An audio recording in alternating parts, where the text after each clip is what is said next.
வணக்கம் நண்பர்களே, தமிழ் பிளாசம் சேனலில் காலிஃப்ளவர் கிரேவி எப்படி செய்கிறதுன்னு பார்க்கலாம்.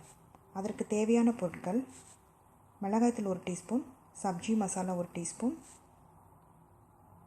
காலிஃப்ளவர் 1 கப்பு 250 கிராமு, தக்காளி சின்னது 10, பெருசுனா 1, மல்லித்தூள் 1 டீஸ்பூன், மஞ்சத்தூள் 1/2 டீஸ்பூன், சின்ன வெங்காயம் 15 கட் பண்ணி வச்சுருக்கேன், 5 பூண்டு பல், முந்திரி 6, சிறிதளவு இஞ்சி, 3 வரமிளகா, மிளகு 1/2 டீஸ்பூன், தேவையான அளவு தேங்காய், 3 கிராம்பு, பிரியாணி இலை 1, சிறிதளவு பட்டை, 1 டீஸ்பூன் ஜீரகம், 1 டீஸ்பூன் சோம்பு. இப்போ நம்ம இதெல்லாம் அரைச்சிக்கலாம். இஞ்சி சிறுசாக கட் பண்ணிக்கலாம்.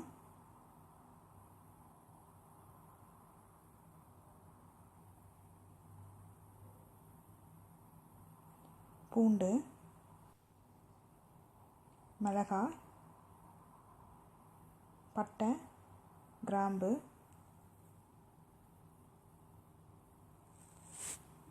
மிளகு, சோம்பு, ஜீரகம், தேங்காய், முந்திரி இதெல்லாம் சேர்த்து நம்ம விழுதாக அரைச்சிக்கலாம். நல்லா நைஸாக அரைச்சிக்கோங்க. பாருங்கள், நல்லா நைஸாக அரைச்சி எடுத்தாச்சு. வானில் எண்ணெய் காஞ்சிருச்சு. இப்போ பிரியாணி இலையை நம்ம போட்டுக்கலாம்.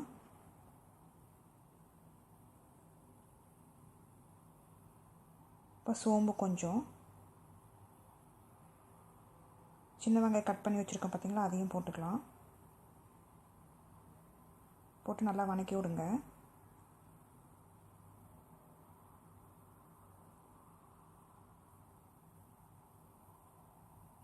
இப்போ நம்ம கட் பண்ணி வச்சுருக்கிற தக்காளி போட்டுக்கலாம். நான் சிறிய சைஸ் தக்காளி 10 எடுத்துருக்கேன். நீங்கள் பெருசுனா ஒரு தக்காளி எடுத்துக்கோங்க.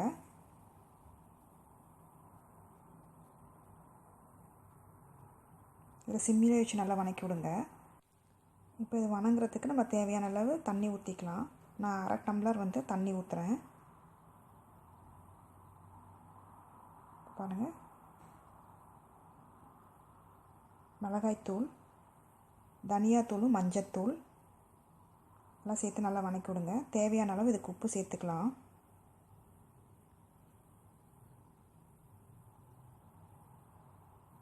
இது நல்லா வதக்கி விடுங்க.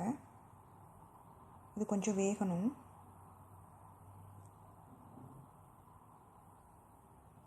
இப்போ பாருங்கள், வெந்துருச்சு. இந்த ஸ்டேஜில் நம்ம காலிஃப்ளவரை போட்டுக்கலாம். காலிஃப்ளவரில் புழு இருக்கிறனால சுடுதண்ணியில் போட்டு எடுத்துருக்கேன். சுடுதண்ணி காய வைக்கிறப்போ கொஞ்சம் உப்பு மட்டும் போட்டு காய வச்சு இதில் ஊற்றிடுங்க. இதை நல்லா கிளறி விடுங்க.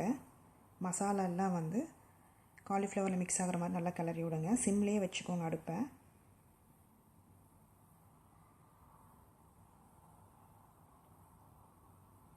இப்போ நம்ம காலிஃப்ளவர் வேகணும். அதுக்கு நம்ம 1 டம்ளர் தண்ணி ஊற்றிக்கலாம்.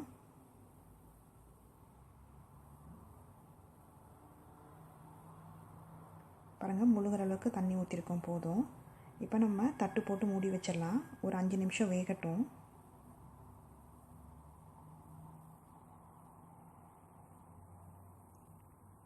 பாருங்கள், 5 நிமிஷம் ஆச்சு. இப்போ நம்ம அரைச்சி வச்சுருக்கிற விழுதை இதில் ஊற்றிக்கலாம்.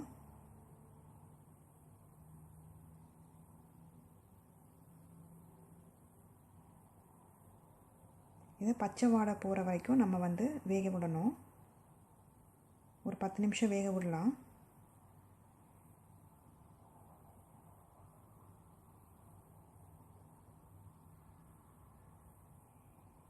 பாருங்கள், இதுக்கு தேவையான அளவு உப்பு நீங்கள் பார்த்துக்கோங்க. நம்ம முதல்ல உப்பு போட்டிருக்கோம்.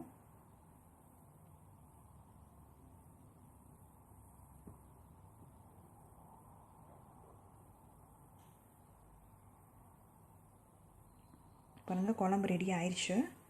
இந்த ஸ்டேஜில் சப்ஜி மசாலா ஆட் பண்ணிக்கலாம். சப்ஜி மசாலா பதாஞ்சலியில் கிடைக்கும்.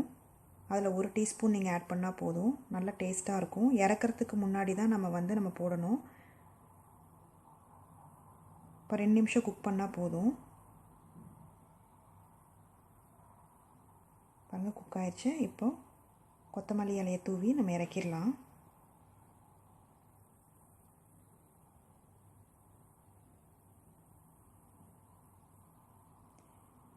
சுவையான காலிஃப்ளவர் கிரேவி ரெடி ஆயிடுச்சு. இந்த ரெசிபியை செஞ்சு பார்த்துட்டு உங்களோட கமெண்ட்ஸ் என்னன்னு சொல்லுங்கள். பிடிச்சிருந்தால் லைக் பண்ணுங்கள், ஷேர் பண்ணுங்கள், சப்ஸ்கிரைப் பண்ணுங்கள்.